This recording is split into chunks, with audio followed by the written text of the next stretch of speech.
उत्तराखंड में एक बार फिर लोकायुक्त की नियुक्ति का मामला लटकता दिख रहा है। कोर्ट से मिली फटकार के बाद तो सरकार ने लोकायुक्त की नियुक्ति की प्रक्रिया शुरू कर दी थी, लेकिन फिर से ये मामला ठंडे बस्ते में जाता नजर आ रहा है। देखिए रिपोर्ट। लटकता दिख रहा लोकायुक्त का मामला, ठंडे बस्ते में लोकायुक्त की नियुक्ति। कोर्ट की फटकार के बाद जागी थी सरकार, आरटीआई से हुआ खुलासा। हाईकोर्ट की फटकार के बाद सरकार ने लोकायुक्त की नियुक्ति की प्रक्रिया तो शुरू की, लेकिन एक बार फिर से ये मामला लटकता दिख रहा है और ऐसे में माना जा रहा है कि ना तो सत्ता पक्ष और ना ही विपक्ष इस मुद्दे को लेकर गंभीर है। लोकायुक्त चयन समिति के सदस्य नेता प्रतिपक्ष यशपाल आर्य भी अक्सर बैठक से नदारद रहते हैं, तो बैठक स्थगित कर दी जाती है। ये जानकारी RTI activist advocate Vikesh Negi द्वारा आरटीआई के माध्यम से उजागर की गई है।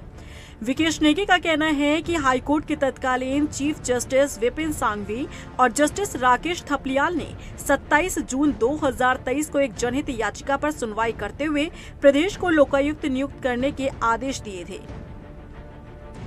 अपने आदेश में बेंच ने कहा था कि 8 सप्ताह की अवधि में ये नियुक्ति की जाए। हाईकोर्ट के आदेश के बाद प्रदेश सरकार ने मुख्यमंत्री पुष्कर सिंह धामी की अध्यक्षता में एक चयन समिति का गठन किया। इसमें सीएम के अलावा नेता प्रतिपक्ष, विधानसभा अध्यक्ष, हाईकोर्ट के एक जज और एक अन्य सदस्य की नियुक्ति की जानी थी।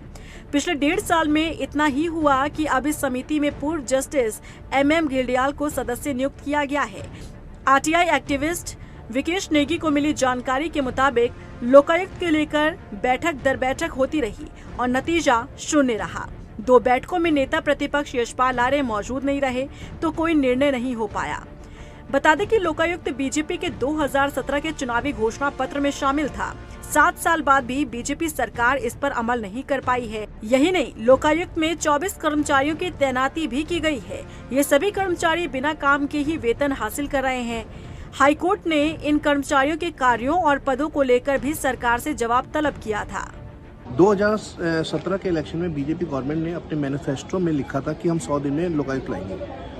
वो तब तक नहीं आया। उसके बाद हमने एक आरटीआई डाली और उसमें जब सामने आया तो करोड़ों रुपए का भुगतान लोकायुक्त ऑफिस को किया जा रहा था। फिर इसी संदर्भ में एक PIL पड़ी 2023 में, एक उसमें ऑर्डर आया जस्टिस विपिन सांघवी और राकेश थपलियाल जी का कि 8 हफ्तों में लोकायुक्त की नियुक्ति की जाए 27 जून 2023 को।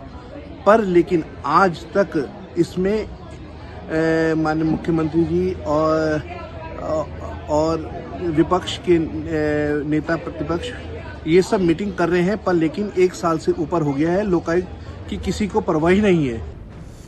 वहीं लोकायुक्त की नियुक्ति को लेकर बैठकों में न पहुंचने को लेकर कैबिनेट मंत्री गणेश जोशी विपक्ष पर सवाल खड़े करते हुए कह रहे हैं कि विपक्ष भी लोकायुक्त के मामले को लटकाने का काम कर रहा है। तो वहीं कांग्रेस का कहना है कि सरकार चाहती नहीं कि उत्तराखंड में लोकायुक्त की नियुक्ति हो। देखिए, इससे कांग्रेस की पोल खुल गई है। एक तरफ तो वो लोकायुक्त की बात करते हैं और दूसरी तरफ बैठकों में नहीं जाते हैं, तो इसलिए उनका चरित्र सामने आ गया है और जनता इसीलिए समय समय पर कांग्रेस को से उसका हिसाब किताब करती रहती है। जो मामला विनोद चमोली जी के साथ हुआ वही विपक्ष के नेताओं के साथ भी हो रहा है। उचित सम्मान विपक्ष को दिया नहीं जा रहा है, डेट्स हमसे पूछकर रखी नहीं जा रही हैं। यदि नेता प्रतिपक्ष का कोई और कार्यक्रम या कमिटमेंट है तो ऐसे में आप जबरदस्ती अगर उन पर बैठक की तारीख थोपेंगे तो कहीं ना कहीं जो बैठक की तारीख है वो सर्वानुमति से तय होनी चाहिए और एक सामंजस्य होना चाहिए आपस में। और अगर प्रोटोकॉल का पालन नहीं हो रहा है तो ऐसे में मुझे लगता है कि नेता प्रतिपक्ष ने बाइकआउट की होंगी कुछ बैठकें बूथ में। ये तो जवाब तो वही दे सकते हैं कि क्यों वो बैठकों का हिस्सा नहीं बने, लेकिन लोकायुक्त को प्रवर समिति को सौंपने की जरूरत ही नहीं थी। विपक्ष तो कहीं भी हो हल्ला नहीं कर रहा, आप बना के तो शुरुआत तो करिए।